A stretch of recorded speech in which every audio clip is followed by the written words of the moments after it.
It means সদকায়ে Zaria earn করার সুযোগ আছে। এই আমি শিক্ষক হিসেবে বাকি জীবন কাটাবো এবং আমি এই শিক্ষার অবদান রাখবো। এটা একটু রিয়ালাইজ করে দেখেন, শিক্ষকতা কিন্তু হচ্ছে সবচেয়ে বেশি সদকায়ে জারিয়া আর্ন করার জায়গা। আপনি কিন্তু এখানে শত শত শিক্ষিত ছেলে বানাবেন এবং যারা সোসাইটিতে কন্ট্রিবিউট করবে।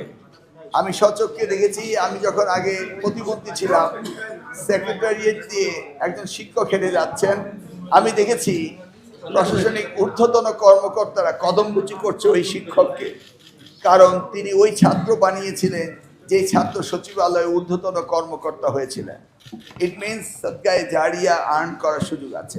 Anyway, you have to love your profession. আর আজকে আমি ডিসকাশন করলাম এখানে কি কি ডেভেলপমেন্ট হয়।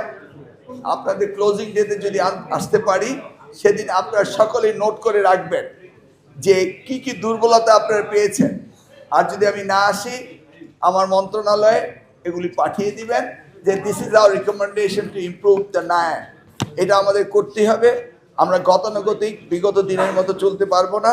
যে নির্দেশনা আমরা পেয়েছি আমাদের প্রয়াত নেতা শহীদ রাষ্ট্রপতি জিয়াউর রহমানের সময় থেকে, সেই সময় আমি ছাত্র নেতা ছিলাম, আবার কাজ করেছিলাম দেশমাতার সাথে, আজকে কাজ করছি প্রধানমন্ত্রী জনাব তারেক রহমানের কাছে। আমি দেখতে পাই উনি কি বলতে চান। উনি সবচেয়ে বেশি ভালোবাসেন এই মন্ত্রণালয়টিকে এবং উনি চান এখান থেকে একটি শিক্ষিত গোষ্ঠী তৈরি হোক, একটি জাতি তৈরি হোক, এবং সেইটার অবদান রাখবেন আপনারা। সেই ডেস্টিনেশনে যেন আমরা যেতে পারি, সেই জন্য সকলে মিলে কাজ করব, এটাই আমাদের আহ্বান। আর কি কি দুর্বলতা রয়েছে সেটা জানাবেন। ধন্যবাদ সবাইকে।